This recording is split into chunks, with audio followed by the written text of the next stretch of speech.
সীমান্তে চীন ভারতীয় সেনার মারামারি, বন্ধ কৈলাস যাত্রা। সীমান্ত নিয়ে ক্রমশ উত্তেজনা বাড়ছে ভারত চীনের মধ্যে।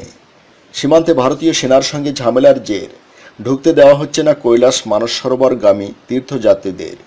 তিব্বতে ঢোকার আগে তীর্থযাত্রীদের আটকে দেওয়া হচ্ছে, স্পষ্ট ভাষায় স্বীকার করে নিল বেইজিং।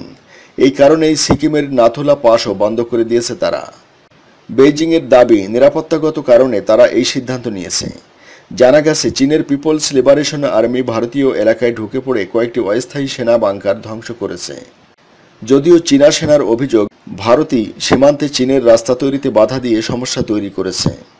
চীনা পররাষ্ট্র মন্ত্রণালয় জানিয়েছে, সে কারণেই নাথুলা পাস বন্ধ করে দিয়েছে তারা। এক বিবৃতিতে তারা অভিযোগ করেছে, সম্প্রতি ভারতীয় সেনা সিকিম সীমান্ত পেরিয়ে চীনা এলাকায় ঢুকে পড়ে উডংলং এলাকায় কার্যরত চীনা সেনাকে বাধা দেয়। তাই চীন সেইমত ব্যবস্থা নিয়েছে।